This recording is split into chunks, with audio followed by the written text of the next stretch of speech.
Laura McAleese, and this is my step 4 final reflection for the assignment that we had done in Saturday's class.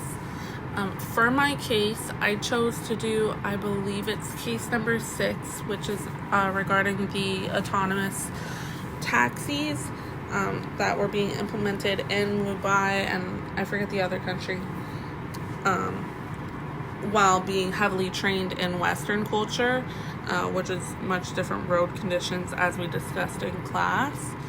I think that while writing the argument, I was trying to make it as convincing as possible. I don't know how well I did, but it was very uncomfortable in the sense that,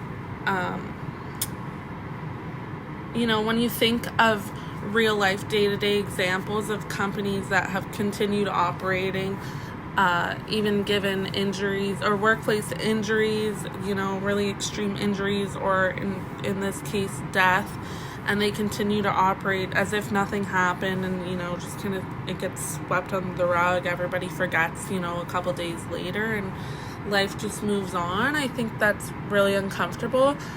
When I read over the case, honestly, the first thought that came to mind was the Ford Pinto incident, where it was like an $11 fix per car, that would have saved X amount of lives. I forget how many it was, but,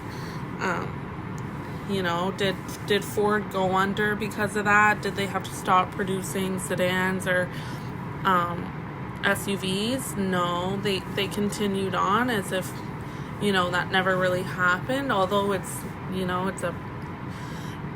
a commonly used example in business case studies. Other than that, are they really impacted or influenced in today's day because of that incident? I don't think so. Same goes for this case. While, in the case, it is a child's human life that is lost, would, in regular day, would a project or a company be shut down because of the potential to harm others, or in this extreme case, kill people? And I think that that's kind of where my discomfort lied, is that there's no justification for continuing a practice that has the potential to hurt people. But again, it's in everything, which is just the sad truth. I think that's where the discomfort lies, is that everything, when you think about it, everything could or is causing harm. For example, cigarettes are still being sold. Carbon emissions from cars, not firsthand or not right in your face cause harm to others, but in the long term they will. All of these things kind of pile up, and they're all essentially the exact same situation. I think, that's just where my discomfort lies, in writing an argument that justifies any type of harm to human life. I think that in order to take both sides of any argument, you would have to remove the emotional side of things to produce the most rational argument possible.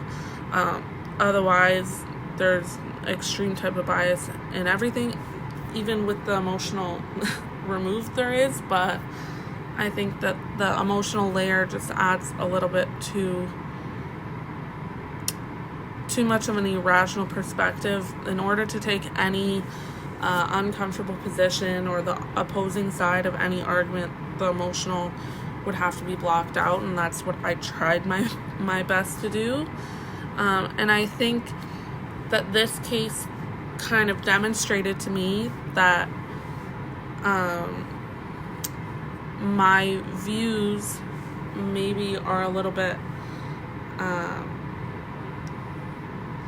my views are not I wouldn't say pretty extreme, but I do have some pretty strong opinions that I just kind of, every time they're argued about, I just get more deeper and deeper rooted into them. And I think that trying to take the opposing side on this one just showed that to me even more. And obviously, I believe it was confirmation bias is this type of bias where you tend to be rooted in and looking for anything that will tailor to your argument, and I think that's kind of naturally what my brain tries to do. So I already had a strong opinion about the Ford Pinto case, and just layering on this case as well showed me that I'm kind of rooted in my beliefs, and it's very difficult for me to change them or take an alternate perspective. And then finally, how this might affect how we build or evaluate AI systems and policies. That's a really tough one. I don't know that one incident of one person being harmed would affect how the systems are built. I think that definitely if an incident would result in death, I think that the system would have to be retrained and rewired to tailor to the environment that it's in.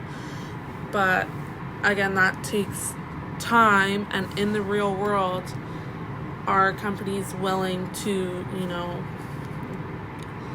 give a little to get a little, in the sense that are they willing to give up the potential profits while the model is being retrained?